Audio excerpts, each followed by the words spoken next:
Hello, শোনা যাচ্ছে?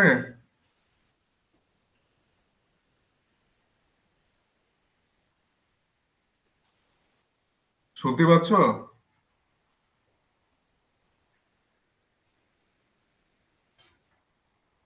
Hello,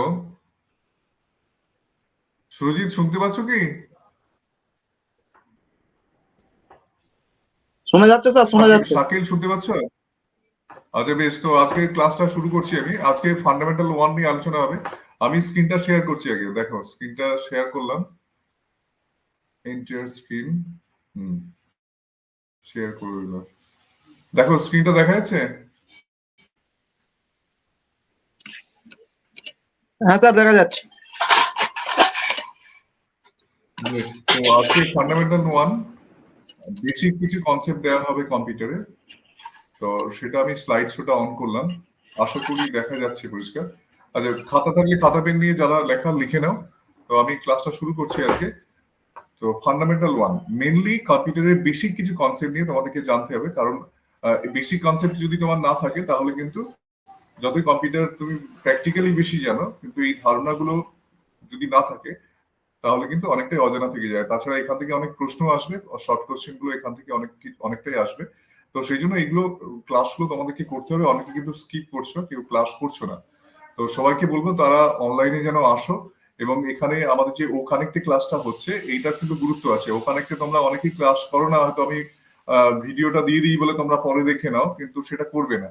ক্লাসের মধ্যে আসার চেষ্টা করো। আমি এটা রেকর্ডিং করে তোমাদেরকে দিয়ে দিচ্ছি, কিন্তু তোমরা প্রত্যেকে কিন্তু ক্লাসে আসার চেষ্টা করবে। কেন সেগুলো? কারণ এখান এখান থেকে তোমাদের কেরিয়ার ডেভেলপমেন্টের একটা বিষয় আছে, সেই জন্য তোমরা প্রত্যেকে ও কানেক্টে আসবে। ও কানেক্টে এসে কিন্তু ক্লাসগুলো নেওয়ার চেষ্টা করবে, ঠিক আছে? তো আজকে ফান্ডামেন্টাল ওয়ানের ক্লাসটা আমরা শুরু করছি। তাদেরকে মেসেজ দিলাম আমরা, যারা অনেকেই অনলাইনে আসো না, মানে ওটা ব্যাক এন্ডে তোমরা দেখে নাও, আমি যেহেতু রেকর্ডিংটা দিয়ে দিচ্ছি। কিন্তু এটা করবে না, প্রত্যেকে কিন্তু ও কানেক্টে আসার চেষ্টা করবে, ঠিক আছে? তো চলো শুরু করা যাক। ফান্ডামেন্টাল ওয়ান দিয়ে শুরু করছি। তো প্রথম, কম্পিউটারের দুটো পার্ট আছে, একটা হচ্ছে সফটওয়্যার, একটা হচ্ছে হার্ডওয়্যার। সফটওয়্যার কাকে বলবো আর হার্ডওয়্যার কাকে বলবো সেগুলো আসছি পরে। তো প্রথমে সফটওয়্যার জিনিসটা কি সেটা প্রথমে আমি বলি। তো সফটওয়্যার হচ্ছে অ্যাকচুয়ালি একটা প্রোগ্রাম। যে প্রোগ্রামটা হচ্ছে একটা তৈরি করতে হয়। প্রোগ্রামটাকে কিন্তু যে কোনো ল্যাঙ্গুয়েজ দিয়ে, যন্ত্রের ভাষা, ল্যাঙ্গুয়েজ, প্রোগ্রামিং ল্যাঙ্গুয়েজ বলা হয় না, প্রোগ্রামিং ল্যাঙ্গুয়েজ মানে যন্ত্রের ভাষা। এই যেমন আমি বাংলা ভাষায় কথা বলছি, আমি এই বাংলা ভাষায় কথা বলছি, কিন্তু ভাষা কি হয়? ভাষা হচ্ছে ভাবের আদান প্রদান হয়। মানে আমি কি বলছি বোঝা যাচ্ছে, তাই তো? তাহলে এই রিয়েলাইজেশনটা, ভাবের আদান প্রদানটা কিন্তু হচ্ছে কিসের মাধ্যমে? ভাষার মাধ্যমে। প্রথম যন্ত্রের ভাষা যে যখন তৈরি হয়, তারপরে কিন্তু আস্তে আস্তে সফটওয়্যার ইন্ডাস্ট্রিও তৈরি হয়। যন্ত্রের ভাষা কিন্তু সেকেন্ড জেনারেশনে সম্ভবত কম্পিউটারে তৈরি হয়েছিল, ম্যাডাম অ্যাডা বলে। তিনি প্রথম কিন্তু কম্পিউটারের প্রোগ্রামিং যে ল্যাঙ্গুয়েজ, যন্ত্রের যে ভাষা, সেটা কিন্তু তিনি প্রথম আবিষ্কার করেন। তার নামানুসারে প্রথম যন্ত্রের ভাষার নাম হয় অ্যাডা, ADA। এটা জেনে রাখা দরকার। তারপর থেকে কিন্তু সফটওয়্যার ইন্ডাস্ট্রি আমাদের গ্রো করে ওখান থেকে। যদি এই ভাষা বা এই এই ল্যাঙ্গুয়েজ যদি আসতো, আজকে কিন্তু আমরা এই বিভিন্ন ধরনের সফটওয়্যার যা কিছু দেখছি, আজকে আইটি ইন্ডাস্ট্রির সমস্ত কিছু তো এই সফটওয়্যার, ব্যাকবোর্ড কিন্তু সব সফটওয়্যারই। তো সফটওয়্যারেও কিন্তু আমরা দেখতে পেতাম না। তো যাই হোক, সফটওয়্যার কাকে বলবো? তাহলে সফটওয়্যার হলো কম্পিউটারের প্রোগ্রাম বিশেষ, যেটি কম্পিউটারের, যেটাকে তুমি কিন্তু ফিজিক্যালি কোনোভাবে তুমি ছুঁতে পারবে না, ঠিক আছে? ফিজিক্যালি তার কোনো কিন্তু অস্তিত্ব নেই, কিন্তু আছে, সেটা অনুভব করা যায়। যেমন আমাদের মনটা কিন্তু এক্সিস্টেন্স আছে, কিন্তু তুমি কিন্তু কখনো ফিজিক্যালি ছুঁতে পারবে না। তো সেই রকম সফট, এই জন্যই কথাটার মধ্যে সফট কথাটা এসছে, সফটওয়্যার। তাহলে কম্পিউটারের দুটো পার্ট, একটা হার্ডওয়্যার, একটা সফটওয়্যার। তাহলে সফটওয়্যার কাকে বলবো? সফটওয়্যার হলো কম্পিউটারের প্রোগ্রাম বিশেষ, যাকে ছোঁয়া যায় না, বা তুমি ফিজিক্যালি তাকে দেখতে পাবে না, কিন্তু আছে, অনুভব করা যায়, ঠিক আছে? তো তাকে আমরা সহজ ভাষায় কি বলবো? সফটওয়্যার। এই সফটওয়্যারের দুটো পার্ট আছে, মেইন দুটো পার্ট। দুটো ভাগে ভাগ করতে পারি আমরা। একটা হচ্ছে সিস্টেম সফটওয়্যার বা অপারেটিং সিস্টেম, বা সংক্ষিপ্তভাবে আমরা ওএস বলে থাকি, ঠিক আছে?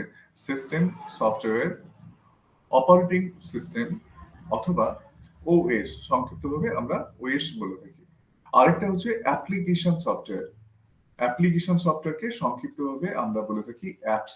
আমরা অনেকেই বলি অ্যাপস, মানে এটা অ্যাপ্লিকেশন সফটওয়্যার।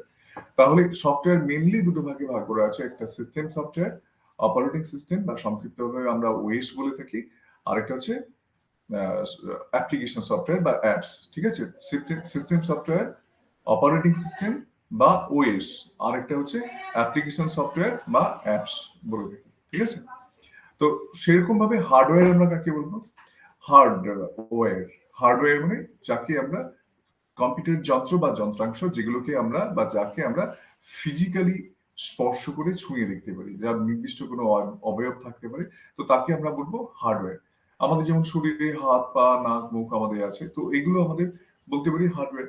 তো তেমনি কম্পিউটারে যেগুলোকে আমরা স্পর্শ করে দেখতে পাচ্ছি, যেগুলোকে ছুঁয়ে দেখতে পারি না, সেগুলো হচ্ছে সফটওয়্যার, মানে ফিজিক্যালি যার অস্তিত্ব নেই কিন্তু যার এক্সিস্টেন্স আছে, যেটা কাজ করে, ওয়ার্কআউট করে, তো সেটাকে আমরা বলবো সফটওয়্যার।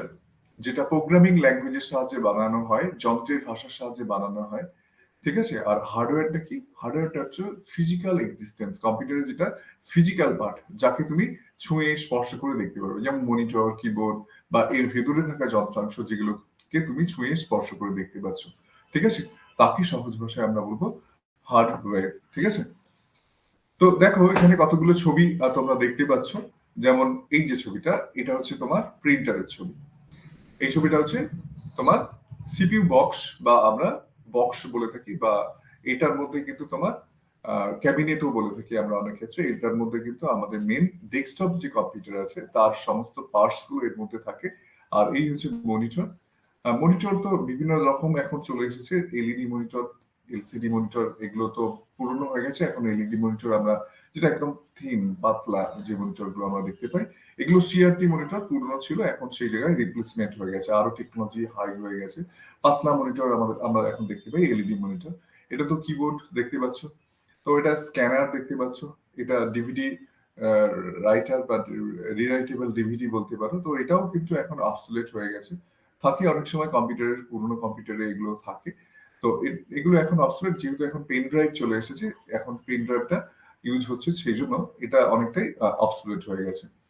স্পিকার দেখতে পাচ্ছি আমরা, মাউস, ঠিক আছে? আর এটাও ক্যাবিনেট এক ধরনের। তো এইখানে যা ছবিগুলো দেখতে পাচ্ছ, এগুলো প্রত্যেকেই এক একটা ডিভাইসও বলতে পারো, এটা হার্ডওয়্যারও বলতে পারো। ডিভাইস কেন বলছি? কারণ হচ্ছে এগুলো একটা পূর্ণাঙ্গ পুরো কাজ করছে। মনিটর একটা নির্দিষ্ট কাজ করছে, কিবোর্ড একটা নির্দিষ্ট কাজ করছে, এগুলো অবভিয়াসলি এক একটা ডিভাইস, কম্পিউটারের ডিভাইস।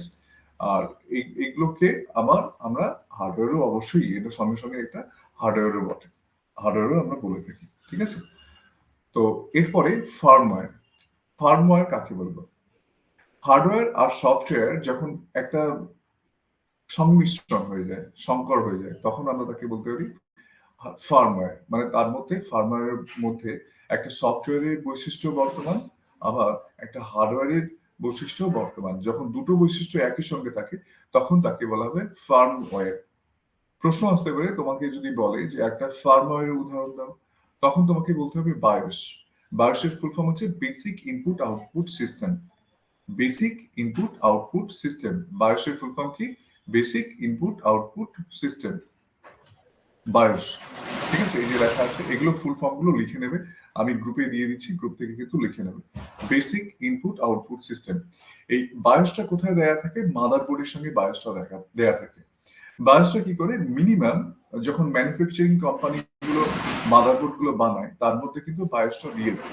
তার মানে মিনিমাম যে হার্ডওয়্যার কনফিগারেশন, সেটার যা ড্রাইভার গুলো, সেগুলো এর মধ্যে বাই ডিফল্ট থাকে, যেমন কিবোর্ডের ড্রাইভার, মাউসের ড্রাইভার, ঠিক আছে? তো আনুষঙ্গিক যে মনিটরের ড্রাইভার বা অন্যান্য যে কম্পোনেন্ট গুলো থাকে, ডিভাইস গুলো থাকে, সেগুলো ড্রাইভার কিন্তু বাই ডিফল্ট কিছু ড্রাইভার যেটা অত্যাবশ্যক, সেগুলো কিন্তু দেয়াই থাকে। তো এটা কোথায় থাকে? এই ড্রাইভার গুলো সবই থাকে কিন্তু বায়োসের মধ্যে, বেসিক ইনপুট আউটপুট সিস্টেম, তার মধ্যে কিন্তু ইনবিল্ড অবস্থায় থাকে। সেই জন্য এটাকে ফার্মওয়্যার আমরা বলে থাকি। তাহলে ফার্মওয়্যারের উদাহরণ দিতে গেলে তোমরা বলবে বায়োস একটি হচ্ছে ফার্মওয়্যারের উদাহরণ। Bias full form basic input output system, ঠিক আছে? তো দেখো এখানে একটা ডায়াগ্রাম করা আছে, আমি ডায়াগ্রামটা হাত দিয়েও আঁকতে পারি। চলো দেখি হাত দিয়ে আঁকা যায় কিনা দেখি। এখানে যদি এটা যেহেতু ইয়ে আছে, তো 1 মিনিট একটুখানি হোল্ড করো। আচ্ছা, এখানে পেন আছে কিনা দেখে নি, তাহলে আমি এখানে একটা আঁকার চেষ্টা করব। অথবা আমি, দাঁড়াও 1 মিনিট, আমি এটাকে মিনিমাইজ করলাম। তোমরা নিশ্চয়ই দেখতে পাচ্ছ, দেখা যাচ্ছে তো? দেখতে পাচ্ছ তো তোমরা? হ্যালো?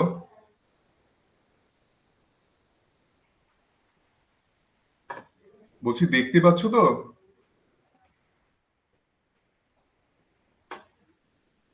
রিপ্লাই দিচ্ছ না। অনলাইনে যারা আছে দেখতে পাচ্ছ কি? Hello, sir. বলছি দেখতে পাচ্ছ তো? হ্যাঁ স্যার। আচ্ছা বেশ, তো আমি এটাকে ওপেন করলাম, দেখো। তো আমি এখানে একটা ডায়াগ্রাম আঁকছি। এতক্ষণ ধরে যে আলোচনাটা চলছিল কন্টিনিউয়াসলি চলছে, তো মাঝখান থেকে যদি ক্লাসে আসো বুঝতে অসুবিধা হবে। যাই হোক, সেটা পরে পুরোটা শুনে নিই। তো আমি এখানে একটা ডায়াগ্রাম আঁকলাম। তো এইটা এরকম করলাম। তো এইটা একটা ডায়াগ্রাম আঁকলাম। তো এর মাঝখানে আমি লিখলাম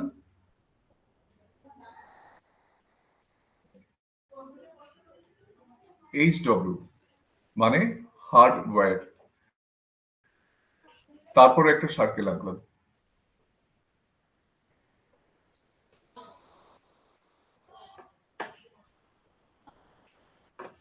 তো এখানে লিখলাম OS, মানে অপারেটিং সিস্টেম। তো আরেকটা সার্কেল আঁকলাম।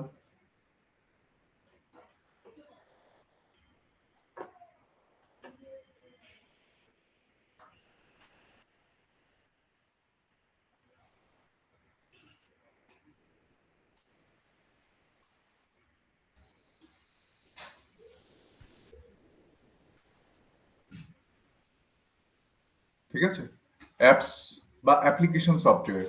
ওকে, তো এরপরে একদম শেষে একটা সার্কেল আঁকলাম।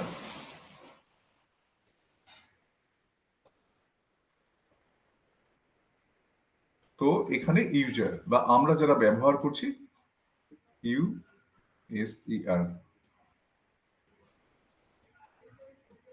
ইউজার। এই ডায়াগ্রামটা তোমরা স্ক্রিনশট নিয়ে নিতে পারো। এটা তো রেকর্ডিং হচ্ছে, তোমরা পরেও দেখে নিতে পারবে। তো এই এই যে পুরো বিষয়টা দেখানো হচ্ছে, তো এখানে কি দেখানো হচ্ছে? হার্ডওয়্যার, মানে কম্পিউটারের যন্ত্র বা যন্ত্রাংশ বা কম্পোনেন্ট যেগুলো বলছি, তো সেগুলোকে কে চেনে? সেগুলোকে চেনে অপারেটিং সিস্টেম বা ওএস। তোমরা যে এই ফোন ব্যবহার করছো, অ্যান্ড্রয়েড ফোন, বা কেউ কেউ অ্যাপেলের ফোন বা অ্যাপেল ফোন ইউজ করছো, সেগুলো হচ্ছে এই অ্যাপেল কথাটা বা যে তোমার অ্যান্ড্রয়েড, এগুলো হচ্ছে অপারেটিং সিস্টেমের কথা বলা হচ্ছে। তো অপারেটিং সিস্টেমটা কিন্তু ওই হার্ডওয়্যারটাকে নিয়ন্ত্রণ করতে পারে, মানে অপারেটিং সিস্টেম ওই হার্ডওয়্যারকে চেনে। এবার এই অপারেটিং সিস্টেমের উপর নির্ভর করে বিভিন্ন ধরনের অ্যাপ্লিকেশন বানানো হয়। যেমন তোমরা এই যে মোবাইল ফোনে, অ্যান্ড্রয়েড মোবাইল ফোনে প্লে স্টোর থেকে অনেক অ্যাপ্লিকেশন তোমরা ডাউনলোড করো না? তাহলে এটা কিন্তু ওই অ্যান্ড্রয়েড অপারেটিং সিস্টেমের ওপরেই ওই অ্যাপ্লিকেশন গুলো বানানো হয়েছে। তো অ্যান্ড্রয়েড ফোন কেন বেশি প্রচলিত হয়ে গেছে? কারণ হচ্ছে অ্যান্ড্রয়েডে প্রচুর প্রচুর কিন্তু তোমার অ্যাপ্লিকেশন আছে, যেটা আমরা প্লে স্টোর থেকে ডাউনলোড করতে পারি। খুব সহজে এত ধরনের অ্যাপ্লিকেশন পাওয়া যাচ্ছে বলে অনেক ক্রেতা তারা কিন্তু এর দিকে ঝুঁকে গেছে, মানে অ্যান্ড্রয়েড ফোনের দিকে ঝুঁকে গেছে, যেহেতু প্রচুর ধরনের অ্যাপ্লিকেশন পাওয়া যায়। তাহলে ইউজাররা কোথায় কেন এটাকে পছন্দ করছে অ্যান্ড্রয়েড ফোনটাকে? কারণ হচ্ছে ওই অ্যান্ড্রয়েড ফোনের মধ্যে প্রচুর অ্যাপ্লিকেশন পাওয়া যায়। ঠিক আছে, প্লে স্টোর থেকে প্রচুর অ্যাপ্লিকেশন ডাউনলোড করা যায় বা ইনস্টল করে নেওয়া যায়। ইউজাররা কি করছে? এই অ্যাপ্লিকেশন গুলো কিন্তু ইউজ করছে। তোমরা আজকে অ্যাডমিশন নিয়েছো, তোমরা আজকে অফিস ম্যানেজমেন্টে অ্যাডমিশন নিয়েছো, তোমরা কি শিখছো? তোমরা এই অ্যাপ্লিকেশন গুলোই শিখছো। অফিস ম্যানেজমেন্টের জন্য যে সকল অ্যাপ্লিকেশন, যেমন অ্যাপ্লিকেশন সফটওয়্যারে তোমরা নিশ্চয়ই অনেকেই নোটপ্যাড, ওয়ার্ডপ্যাড, এই যে পেন্ট, যাতে আমি এক্ষুনি এই জিনিসটা দেখালাম, তো এটাও পেন্টে আমি দেখালাম, এটাও এক ধরনের অ্যাপ্লিকেশন সফটওয়্যার। তেমনি ওয়ার্ড, এক্সেল, ঠিক আছে, পাওয়ার পয়েন্ট, তো এগুলোও কিন্তু এক একটা অ্যাপ্লিকেশন সফটওয়্যার, যার সাহায্যে তোমরা অফিসিয়াল কোনো কাজকর্মগুলো করতে পারবে। মেইনলি অফিস ম্যানেজমেন্টের মধ্যে তোমাদের এগুলো আছে। প্লাস তোমাদেরকে এআই এর উপরে অনেক ট্রেনিং, যেটা এক্সট্রা করে দেখানো হবে, সেগুলো কিন্তু প্রত্যেকটাই কিন্তু এক একটা অ্যাপ্লিকেশন বা অ্যাপস আমরা বলে থাকি। অ্যাপসটা কারা ড্রাইভ করে বা কারা চালায়? ইউজার, তুমি, আমি, আমরা। আমরা কিন্তু এই অ্যাপ্লিকেশন গুলোকে ব্যবহার করব। ঠিক আছে, যারা ব্যবহার করছি তারা হচ্ছে ইউজার। ওকে, তো এই হচ্ছে তোমার relationship between hardware, operating system, application software এবং আমরা যারা ইউজার তাদের সঙ্গে। ঠিক আছে, তো এতক্ষণ ধরে এই ছবিটা দেখালাম, এটা তোমরা স্ক্রিনশট নিয়ে রেখে দেবে বা খাতায় লিখে নেবে। ঠিক আছে, তো যেখানে ছিলাম সেখানে চলে যাচ্ছি, এটাকে ডোন্ট সেভ করে দিলাম। তো স্লাইড শো ফুল স্ক্রিনে দিলাম, নিশ্চয়ই দেখতে পাচ্ছ তোমরা, দেখা যাচ্ছে তো?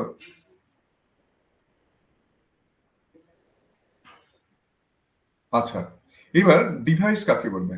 এরপরে চলে আসছি ডিভাইস। ডিভাইস কাকে বলবে? ডিভাইস আমি একটু আগে বলছিলাম যে এই যে ছবিগুলো তোমাদেরকে দেখাচ্ছিলাম, এগুলো কিন্তু প্রত্যেকটা আলাদা আলাদা এক একটা ডিভাইস। হার্ডওয়্যার তো অবশ্যই, এগুলো প্রত্যেকটাই হার্ডওয়্যার, পূর্ণাঙ্গ এক একটা হার্ডওয়্যার, কিন্তু এগুলো একটা ডিভাইস। ডিভাইস মানে এই নির্দিষ্ট কোনো একটা কাজ করতে পারে। প্রিন্টার কি করে? প্রিন্ট করে।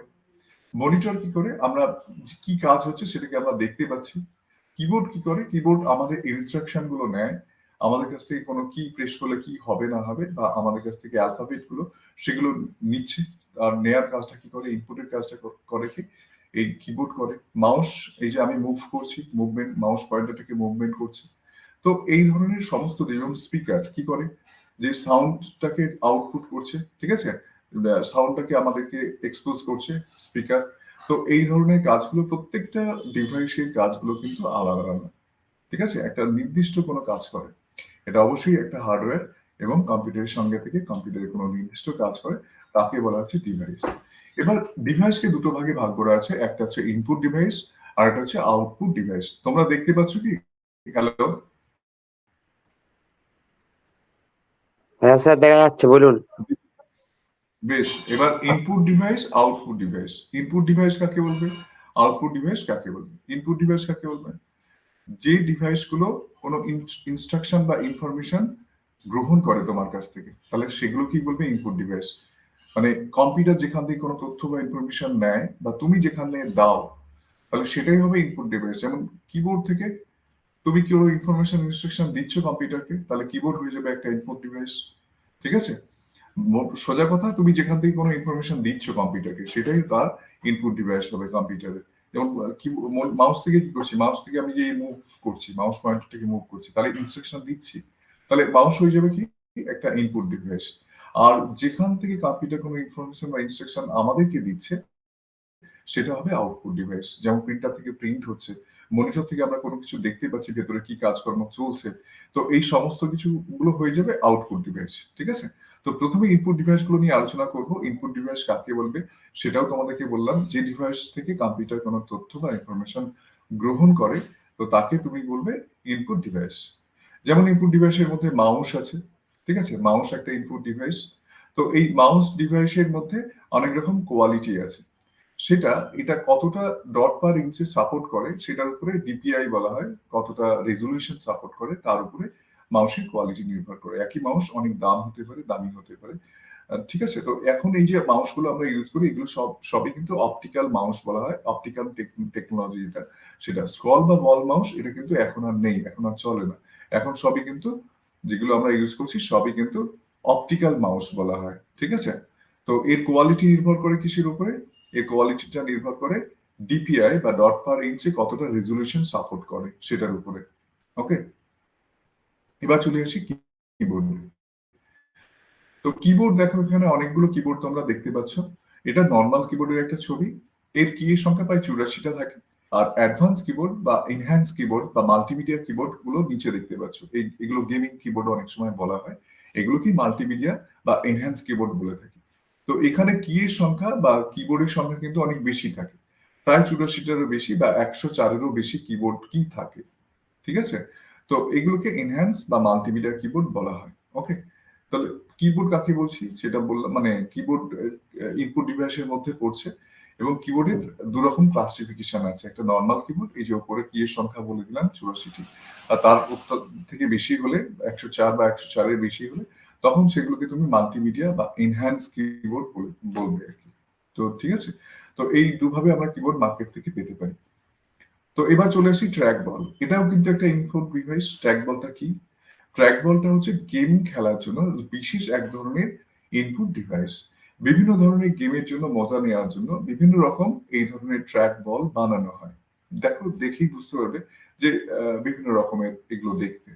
তো এগুলো গেম খেলার সময় আমরা যে ধরনের গেম খেলছি তার সঙ্গে যেটা খুব সুন্দরভাবে ম্যাচিং হয়, বা এগুলো যারা গেম বানায়, গেম সফটওয়্যার যারা বানায়, তারা কিন্তু এই হার্ডওয়্যার গুলোকে অনেক সময় ট্র্যাক বলগুলোকে বানিয়ে দেয়, যাতে করে ওই গেমের জন্য এই ট্র্যাক বলগুলো বেশি মজাদার হবে। তো এইভাবে বানানো হয় এগুলো। অবভিয়াসলি যেহেতু এখান থেকে ইনস্ট্রাকশন তুমি দিচ্ছ, তো সেই জন্য এই সমস্ত ডিভাইস গুলো অবশ্যই এগুলো ইনপুট ডিভাইস। তাহলে ট্র্যাক বলটা কি জানা হলো, এটা কি ধরনের ডিভাইস সেটা তোমরা জানবে। এটা হচ্ছে ইনপুট ডিভাইস। এবার চলে আসি টাচ প্যাড। টাচ প্যাডটা তো আমরা অনেকেই স্ক্রিন টাচ মোবাইল তো ইউজ করছি। তো এটাও এক ধরনের তোমার টাচ প্যাড হবে। এটা অবশ্যই একটা ইনপুট ডিভাইস, কারণ ইনস্ট্রাকশন তুমি সেখান থেকে দিচ্ছ। তোমার মোবাইল ফোনেও যা কিছু কাজ করছো স্ক্রিন টাচ করেই করছো, তাহলে এটাও একটা তোমার একটা ইনপুট ডিভাইস। আর ল্যাপটপের মধ্যে তোমরা দেখেছো মাঝখানে যে জায়গাটা, নিচের দিক ধারের দিকে যে জায়গাটা থাকে, যেখানে স্পর্শ করলে তোমার মাউস পয়েন্টারটা মুভ করে, তো এটা কিন্তু টাচ প্যাড। এটাও এক ধরনের তোমার ডিভাইস, যেটা ইনপুট ডিভাইস হিসেবে কাজ করে। দেখো এখানে এই জায়গাটা থাকে, তো এটা এখানে দেখানো হয়েছে। এবার হচ্ছে জয়স্টিক। জয়স্টিক গুলো সাধারণত গেম খেলার জন্য ইউজ করা হয়। এখানে ভার্চুয়াল তুমি কোনো গেম খেলতে পারো। অনেক সময় কি হয়, অনেকে ড্রাইভিং করে, তো ড্রাইভিংটা শেখার জন্য কিন্তু আমরা ভার্চুয়ালি এই ট্র্যাক বল বা জয়স্টিকের ইউজ করতে পারি। তো এগুলো আমরা বড় বড় গেম মল যেগুলো আছে সেখানে কিন্তু আমরা জয়স্টিক গুলো ব্যবহার করতে দেখি। সেখানে সুন্দরভাবে খেলা যায়, বা তুমি যদি মনে করো ভার্চুয়াল কোনো গেম খেলবে, সেক্ষেত্রে তোমার জয়স্টিক গুলো খুব কাজ কাজ করে সুন্দরভাবে। তুমি যদি খেলতে চাও, এগুলো তোমার ব্যবহার করা যায় আর কি। এগুলো এক একটা ইনপুট ডিভাইস, ঠিক আছে? তো এই জয়স্টিক হচ্ছে ইনপুট ডিভাইস। এখানে আমরা মেইনলি এই ডিভাইস গুলোর সাহায্যে বিভিন্ন ধরনের গেম খেলে থাকি। স্ক্যানার। তো স্ক্যানারের ছবিগুলো তোমরা দেখতে পাচ্ছ এখানে। একটা 2 ডাইমেনশনাল স্ক্যানার দেখতে পাচ্ছি। এটা স্ক্যানার কাম ফ্যাক্স মেশিন বলতে পারো। এটা ফ্যাক্স মেশিনের একটা ছবি, আর এটা হচ্ছে বারকোড রিডারের ছবি। এই সবগুলোই এক ধরনের স্ক্যানারই বটে, ঠিক আছে? তো সেই জন্য স্ক্যানারের মধ্যে এগুলো সব তিনটেকেই রাখা হয়েছে। যেহেতু এখান থেকে কোনো ইনফরমেশন বা ইনস্ট্রাকশন কম্পিউটার গ্রহণ করছে, তো সেই জন্য এইগুলোকে বলা হচ্ছে ইনপুট ডিভাইস। এগুলো প্রত্যেকটাই কিন্তু ইনপুট ডিভাইস। ফ্যাক্স মেশিনও ইনপুট ডিভাইস, বারকোড রিডার এক ধরনের ইনপুট ডিভাইস। বারকোড রিডার তোমরা কোথায় দেখেছো? শপিং মলে এখন দেখতে পাবে বারকোড রিডার, ঠিক আছে? আর স্ক্যানার সেটা কি করছে, হার্ড কপিকে সফট কপিতে চেঞ্জ করছে। তো সেটা কিন্তু এক ধরনের ইনপুট ডিভাইস। এবার 3D স্ক্যানার। তো 3D স্ক্যানার গুলো কিন্তু 3 ডাইমেনশনাল, মানে এখানে পার্সপেক্টিভ ভিউ পাওয়া যায়। দৈর্ঘ্য, প্রস্থ, উচ্চতা, তিনটে জিনিসই তুমি এখান থেকে পাবে। মানে কোনো যদি ভাস্কর্যের তুমি এই 3D স্ক্যানার দিয়ে স্ক্যান করো, তাহলে কিন্তু তাকে মুভ করাতে পারবে তুমি তোমার মাউস পয়েন্টার মুভ করিয়ে।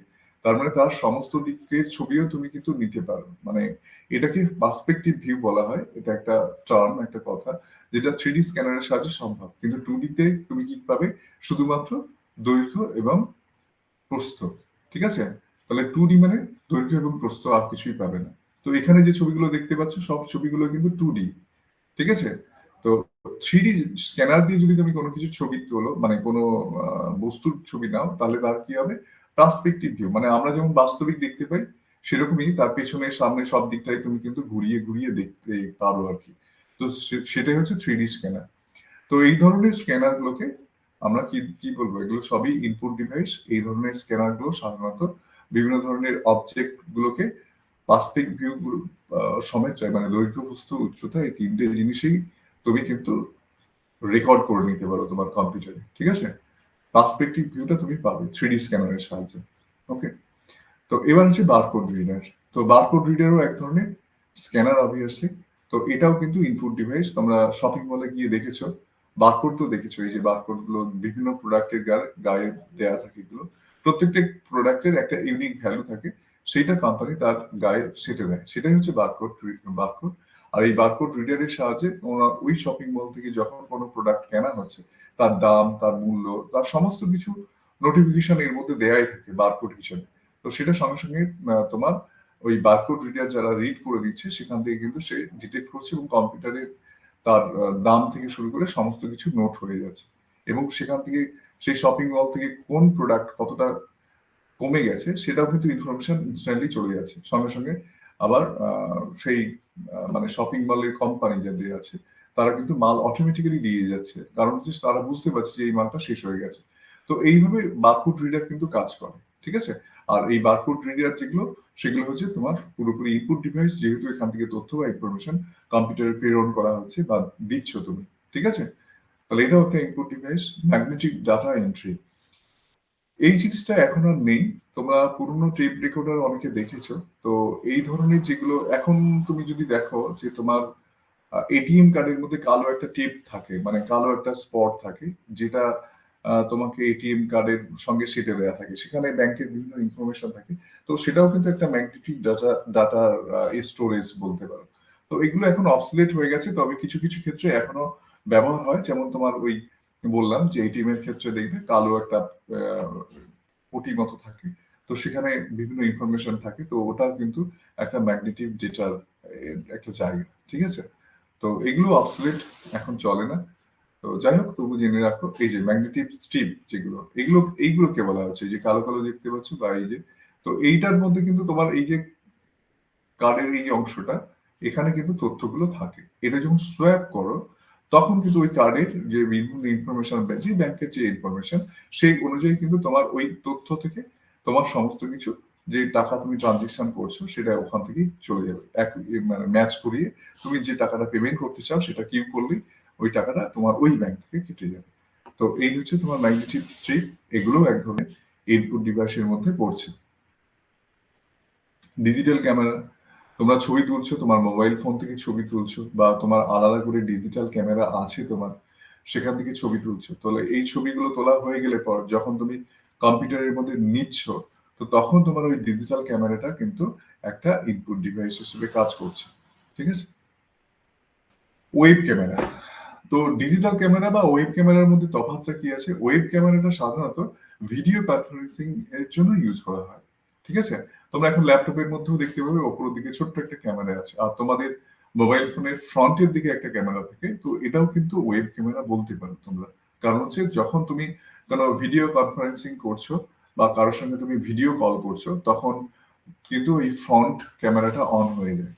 তাহলে এই ফ্রন্ট ক্যামেরাটা সাধারণত খুব বেশি থাকে না, মানে যেমন ব্যাক সাইডে যেটা কিন্তু অনেক বেশি হাই মেগাপিক্সেল থাকে, কিন্তু সামনেরটা অতটা থাকে না। কারণ হচ্ছে কি না, ভিডিও স্ট্রিমিং করতে গেলে তোমার যদি খুব বেশি মানে হাইফাই ক্যামেরা হয়, তখন কিন্তু ভিডিও স্ট্রিমিং এর সমস্যা হবে।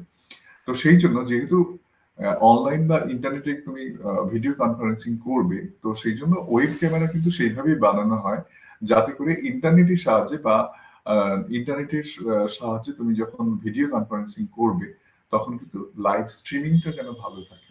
তো সেটার উপর নির্ভর করে কিন্তু ওয়েব ক্যামেরাগুলোকে বানানো হয়। বিভিন্ন ধরনের ওয়েব ক্যামেরা মার্কেট থেকে পাবে, তার রেজলিউশন, ফ্রেম পার রেট কত আছে, মানে এক সেকেন্ডে কতগুলো ছবি ট্রান্সফার হচ্ছে সেখান থেকে। তো এইগুলোর উপরে অনেক ভাবে কিন্তু এই তোমার ওয়েব ক্যামেরাগুলো মার্কেট থেকে আমরা পেতে পারি। তো অবভিয়াসলি এটা কিন্তু এক ধরনের ইনপুট ডিভাইস। এবার চলে আসি CPU, central processing unit. CPU কে কি বলা হয়? Central processing unit. এইটা কম্পিউটারের ব্রেন বা মস্তিষ্ক আমরা বলতে পারি, যেখানে কম্পিউটারের সমস্ত রকম অ্যারিথমেটিক্যাল মানে গাণিতিক, লজিক্যাল মানে যৌক্তিক, এই ধরনের কাজকর্মগুলো হয়। ব্রেন যেমন আমাদের ডিসিশন নেয়, তেমনি কম্পিউটারের এই সিপিইউ, সেন্ট্রাল প্রসেসিং ইউনিট, এটাই কিন্তু মেন হার্ডওয়্যার, ঠিক আছে। এই যে ছবিটা দেখতে পাচ্ছ, এটা অ্যাকচুয়ালি এর ভেতরে, ক্যাবিনেটের ভেতরে থাকে। ওকে, তো দেখতে এরকম ছোট্ট জিনিস, কিন্তু এটাই কম্পিউটারের ব্রেন বা মস্তিষ্ক বা সেন্ট্রাল প্রসেসিং ইউনিট আমরা বলতে পারি। তো যেমন আমরা i5, i7, i3 এগুলো বলি না ইন্টেলের, তো সেইগুলো হচ্ছে প্রসেসরের কথাগুলো আমরা বলে থাকি।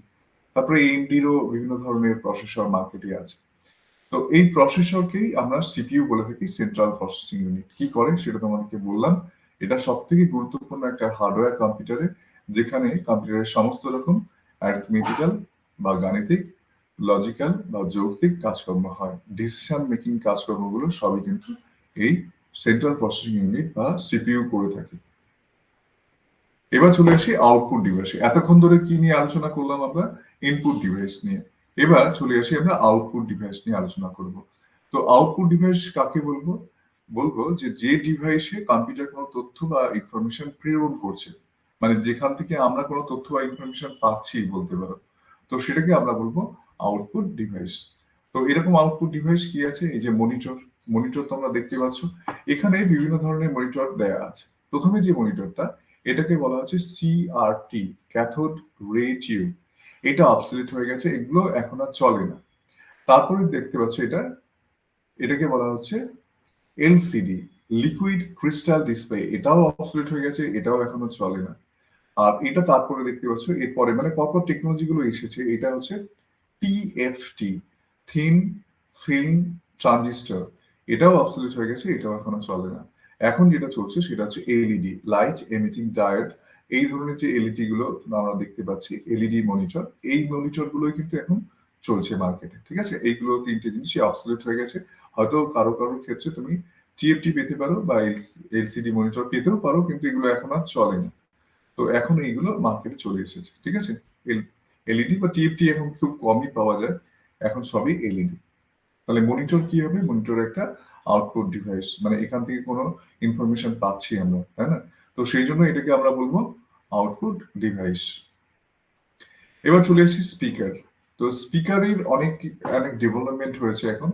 তো স্পিকার এখন 2.1 4.1 এরকম বলা হয়, উফার বলে থাকি আমরা, ঠিক আছে। তো শব্দের প্রাবল্য, তীক্ষ্ণতা, এগুলোর উপর রিসার্চ করে এই ধরনের যে ডিভাইস গুলো বানানো হচ্ছে স্পিকার। তো স্পিকার গুলো কিন্তু এখন অনেক ডেভেলপড, অনেক ধরনের সারাউন্ড সাউন্ড পাওয়া যাচ্ছে এখন, ঠিক আছে। 3D সাউন্ড ক্রিয়েট করা সম্ভব এখন। তোমরা নিশ্চয়ই মুভি টুভি দেখো যেখানে 5.1 সাউন্ড বা 7.1 এই ধরনের কথাগুলো বলা হয়, সারাউন্ড সাউন্ডের কথা বলা হয়। তো এই বিষয়গুলো কি না, 3D সাউন্ড গুলো কিন্তু এখানে সম্ভব। যেমন বাদিক থেকে কোনো গাড়ি ডান দিকে চলে গেল, তুমি শব্দটাও শুনলে যে না বাদিক থেকে ডান দিকে চলে গেল। তো এইভাবে কিন্তু ক্রিয়েট করা হয়, সাউন্ড ক্রিয়েট করা হয়। তো এইগুলোকে আমরা বলতে পারি যে আস্তে আস্তে ডেভেলপমেন্ট হচ্ছে। মানে তোমার এই যে ডিভাইস গুলো আছে, এই ডিভাইস গুলো কিন্তু আগে যেরকম তোমার স্পিকার বলতে যেরকম আমরা বুঝি, আস্তে আস্তে আস্তে আস্তে সেগুলো 2.1 4.1 5.1 এইভাবে তার সাউন্ড কোয়ালিটি থেকে শুরু করে সাউন্ডের অনেক অভিব্যক্তি গুলো কিন্তু ডেভেলপ করছে, এবং সেই ধরনের টেকনোলজির স্পিকার গুলো এখন আমরা মার্কেটে পেতে পারি। এগুলো অবভিয়াসলি এগুলো সবই কিন্তু আউটপুট ডিভাইস, কারণ এখান থেকে আমরা জেনারেটেড সাউন্ড গুলো পাচ্ছি, তাই তো। তো সেই জন্য এগুলো তোমার আউটপুট ডিভাইস বলবে এগুলোকে, স্পিকার। এবার দেখো প্রিন্টারের কথায় আসে। প্রিন্টার একটা গুরুত্বপূর্ণ একটা হার্ডওয়্যার, কারণ যদি তোমার যে কোনো ধরনের যে কাজগুলো তুমি কম্পিউটারে করেছো সফট কপিতে, ওগুলোকে সফট কপি বলা হয়। কম্পিউটারে যে কাজগুলো আমরা করি সেগুলোকে কি বলা হয়? সফট কপি, ঠিক আছে। সেটাকে যখন তুমি হার্ড কপিতে প্রিন্ট নিতে চাইবে, অবভিয়াসলি তার জন্য তোমার একটা প্রিন্টারের সাহায্য লাগবে। তো এখানে তুমি তিনটে প্রিন্টার তোমরা দেখতে পাচ্ছ। প্রিন্টারকে মানে দুভাগে প্রধানত ভাগ করা হয়েছে। একটা হচ্ছে ইম্প্যাক্ট প্রিন্টার, আর একটা হচ্ছে নন ইম্প্যাক্ট প্রিন্টার। ভালো করে শুনে নাও, ইম্প্যাক্ট আর একটা হচ্ছে নন ইম্প্যাক্ট। ইম্প্যাক্ট কাকে বলে? ইম্প্যাক্ট মানে হচ্ছে যে ফিজিক্যালি কন্ডাক্ট করে পেপারের সঙ্গে, তাকে বলা হচ্ছে ইম্প্যাক্ট। আর নন ইম্প্যাক্ট মানে ফিজিক্যালি তার কিন্তু পেপারের সঙ্গে কোনো সম্পর্ক থাকে না, সেই ধরনের যে টেকনোলজির যে প্রিন্টার গুলো আছে তাকে নন ইম্প্যাক্ট প্রিন্টার বলা হয়। তো ইম্প্যাক্ট প্রিন্টার তোমরা নিশ্চয়ই ব্যাংকে গেছো, এক ধরনের প্রিন্টার দেখেছো যেখানে চ্যাঁ চ্যাঁ করে আওয়াজ হচ্ছে, তার সঙ্গে প্রিন্ট হয়ে বেরিয়ে আসছে। তো এগুলোকে কিন্তু ইম্প্যাক্ট প্রিন্টারে বলা হয়, ঠিক আছে, বা ডট ম্যাট্রিক্স প্রিন্টার বলা হয়। এই প্রিন্টার গুলো এখনো টিকে আছে, এগুলো খুব পুরনো মানের, খুব পুরনো প্রাচীন, কিন্তু এখনো চলছে। কেন? কারণ হচ্ছে ইম্প্যাক্ট প্রিন্টারে কি হয় না, তোমার ব্যাক এন্ডের একটা কপি পাওয়া সম্ভব। মাঝখানে একটা কার্বন কপি দিলে যেহেতু এটা হ্যামারিং হয়, সেই জন্য এটার পিছনে যদি তুমি যেমন হয় কি, আমরা কার্বন কপি দিয়ে যদি কোনো কিছু আঁকশারা কাটি, তার পেছনেও তো দাগ হয়ে যায়। তো সেই জন্য এগুলোকে কাস্টমার কপি হিসেবে কিন্তু ব্যবহার করা হয়। তো যেখানে দোকান আছে বা যেখানে কাস্টমারের সঙ্গে ডিলস করতে হয়, সেটা ব্যাংক হতে পারে বা এই ধরনের যে কোনো ক্ষেত্রে হতে পারে, যেখানে তোমাকে তাকে একটা রসিদ দিতে হবে। তো সেগুলোর ক্ষেত্রে কিন্তু আমরা এখনো পর্যন্ত এই ডট ম্যাট্রিক্স প্রিন্টার বা তোমার যেটাকে বলে ইম্প্যাক্ট প্রিন্টার, এই প্রিন্টার গুলো কিন্তু এখনো ইউজ করি। এই প্রিন্টার গুলো দামি, কিন্তু কোয়ালিটি খুবই খারাপ। শুধুমাত্র ব্যাক এন্ডে তুমি একটা কপি পাবে বলে এগুলোকে এখনো পর্যন্ত ইউজ করে থাকি আমরা, এখনো পর্যন্ত এগুলো সেই জন্যই টিকে আছে।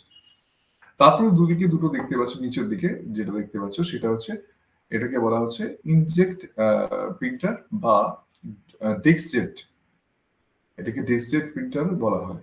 আর নিচেরটা হচ্ছে লেজার প্রিন্টার। তো ডেস্কজেট প্রিন্টার অনেকটাই কিন্তু উন্নত, এখানে কালার প্রিন্ট পাওয়া সম্ভব। আর ডট ম্যাট্রিক্সে কিন্তু কখনো কালার পাবে না, মনোক্রোম একটা নির্দিষ্ট সিঙ্গেল কালার পাবে। আর এখানে কালি হিসেবে ইউজ করা হয় ডট ম্যাট্রিক্সের ক্ষেত্রে রিবন, রিবন একটা ফিতে ইউজ করা হয়। আর এই যে তোমার ডেস্কজেট, এর ক্ষেত্রে কার্ট্রিজ বলা হয়, কার্ট্রিজ ইউজ করা হয়, ঠিক আছে। আর এই যে তোমার নিচে যেটা দেখতে পাচ্ছ, যেটা লেজার প্রিন্টার আমরা বলে থাকি, সেখানে কিন্তু কালি হিসেবে টোনার বা ভূষা কালি আমরা বলে থাকি, ভূষা কালি ইউজ হয়। ঠিক আছে, এই টেকনোলজি গুলো সম্পূর্ণ আলাদা। নর্মালি আমরা এই দুটো কিন্তু ডোমেস্টিক ভাবে ইউজ করতে পারি। কমার্শিয়ালি যদি প্রচুর প্রিন্ট করতে হয় তাহলে কিন্তু তোমাকে কিসের মানে লেজার প্রিন্টারের সাহায্য নিতে হবে। লেজার প্রিন্টারে যদি কমার্শিয়ালি তোমাকে রাতারাতি প্রচুর প্রিন্ট দিতে হবে, তখন তুমি কিন্তু ডেস্ক জেটের সাহায্যে পাবে না। তখন তোমাকে কিন্তু হাই স্পিড লেজার যে কোনো প্রিন্টার নিতে হবে, যেখানে প্রচুর প্রিন্ট খুব কম সময়ের মধ্যে হতে পারে। ঠিক আছে, তো এই বিষয়গুলো এখানে আছে। এই প্রিন্টার সম্পর্কে তোমরা যখন প্রিন্টার কিনবে সেগুলো একটু জেনে নেওয়ার বিষয়, এগুলো জানা দরকার। বেসিক কনসেপ্ট গুলো তোমাদেরকে দিলাম। তাহলে প্রথম কথা হচ্ছে প্রিন্টার ইম্প্যাক্ট এবং নন ইম্প্যাক্ট এর কাজ কি? সফট কপি থেকে হার্ড কপিতে রূপান্তর করা, হার্ড কপি করে দেওয়া। তো আর কি এখানে তুমি দুটো তিনটে কথা বললাম। এটা হচ্ছে ডট ম্যাট্রিক্স, এটা হচ্ছে তোমার ডেস্ক জেট বা ইঙ্ক জেট বলা থাকে। স্প্রে করে করে কালি এখানে পেপারের মধ্যে কালি জেনারেট করে। আর এটা হচ্ছে তোমার ওপিসি ড্রাম আছে, ওপিসি ড্রামের মধ্যে নেগেটিভ চার্জ হয়ে টোনার গুলো ওর মধ্যে লেগে যায়, সেইভাবে কিন্তু এই জেনারেট করে যে কোনো তোমার লেটার হোক, যাই হোক, ছবি টবি সমস্ত কিছু। তো এই টেকনোলজিটা অনেকটা ফাস্ট কাজ করে, এটা লেটেস্ট টেকনোলজি লেজার প্রিন্টার। তো এই হচ্ছে প্রিন্টার। ঠিক আছে, প্রিন্টারের কথা বললাম। এখন অবশ্যই আরেকটা কথা বলে নিতে হবে, এখন 3D প্রিন্টার কিন্তু মার্কেটে চলে এসেছে। মানে যেখানে তুমি কালি বা পেপারের জায়গায় কোনো মেটালকে দিয়েও কিন্তু তুমি কোনো ধাতব বস্তু দিয়েও কিন্তু কোনো কিছু 3 ডাইমেনশনাল কোনো কিছু 3D তে কোনো কিছু বানিয়ে ফেলতে পারো 3D প্রিন্টার। ঠিক আছে, তো এটা বলে রাখলাম। 3D প্রিন্টার কিন্তু এখন আধুনিক প্রিন্টার। 3D প্রিন্টারের সাহায্যে তুমি জুয়েলারি কাজগুলো করতে পারো এবং ওই কাজগুলো তুমি সঙ্গে সঙ্গে সেটা সেই পুরো বস্তুটাকেই বানিয়ে ফেলতে পারো। শুধু কালির জায়গায় সেখানে যদি সোনার লিকুইড সোনা দিয়ে দাও, মানে ব্যাপারটা এরকম। এইভাবে কিন্তু ওই প্রিন্টার গুলো কাজ করে, 3D প্রিন্টার গুলো। ওকে, তো এই হচ্ছে বিষয়। এবার চলে আসি প্লটার। প্লটারটা তোমরা নিশ্চয়ই ফ্লেক্স দেখেছো, যেগুলো বেনার ফ্লেক্স থাকে বা জরির যে কাজগুলো হয় সেগুলো অনেক সময় প্লটার। এগুলো এক ধরনের প্রিন্টারই বলতে পারো, কিন্তু অনেকটা বড় এবং এক একটা এক এক ধরনের কাজ করে। ফ্লেক্স এক ধরনের, তারপরে জরির যে কাজগুলো হয় সেখানে সাদা শাড়ি দিয়ে দিলে এমব্রয়ডারি কাজগুলো হয়ে যাবে এবং সেটা কম্পিউটারে ডিজাইন করা থাকলে অটোমেটিক্যালি কিন্তু প্রিন্ট হতে হতে যাবে আর কি। তো এই ধরনের যে কাজগুলো করা হয় প্লটারের সাহায্যে করা হয়, এগুলোকে কি বলে? প্লটার। যেহেতু এখানে তুমি কোনো কিছু পাচ্ছ, তাহলে এগুলো অবভিয়াসলি এগুলো সবই কি ডিভাইস? Output device. তাহলে প্লটার কি হবে? Output device. ঠিক আছে, তাহলে আজকে এই পর্যন্তই তোমাদেরকে বললাম। যেটুকু বললাম সেটা আরেকবার তোমাদেরকে সবাইকে বলি, থ্যাংক ইউ। তো বিষয়টা হচ্ছে অনেকেই কিন্তু তোমরা অনলাইন ক্লাসে আসছো না, এই ভিডিওগুলো শুনে নিচ্ছ, কিন্তু সেটা ঠিক না। ও কানেক্টটা কিন্তু তোমাদেরকে বারবার বলছি। আর্টিফিশিয়াল ইন্টেলিজেন্সের উপরে আমাদের যে এগুলো আসবে, অ্যাপ্লিকেশন গুলো আসবে, তার মধ্যে ও কানেক্ট একটা, যাতে আমি কনভারসেশন গুলো করছি, যে ও কানেক্টের সাহায্যে তোমাদেরকে ক্লাসগুলো নিচ্ছি। এটা তোমাদেরকে নিশ্চয়ই ইউজার আইডি পাসওয়ার্ড বানিয়ে দেওয়া হয়েছে। আমি সবাইকে মেসেজটা দিতে চাইছি যে প্রত্যেকে কিন্তু রাত্রে 9:30 ক্লাস যখন হবে, প্রতিদিন তো হয় না, কিন্তু যখন যখন হবে তোমরা চেষ্টা করবে আসার। প্রতিদিন নাও আসতে পারো, আমি সেই জন্য বলছি না, কিন্তু একেবারেই আসছো না তাহলে কিন্তু অসুবিধা হবে। কারণ পরবর্তীকালে কিন্তু আমরা অনেক ইনফরমেশন এখান থেকে দিতে থাকবো। সম্ভবত মার্চ মাসেই স্টার্ট হয়ে যাবে এটা। তো সেই জন্য আরেকবার আমি তোমাদেরকে অনুরোধ করবো, তোমরা কিন্তু অনলাইন ক্লাসে আসবে, প্রত্যেকে ও কানেক্টে জয়েন করবে। ঠিক আছে, তাহলে আজকে এই পর্যন্তই। গুড নাইট সবাইকে।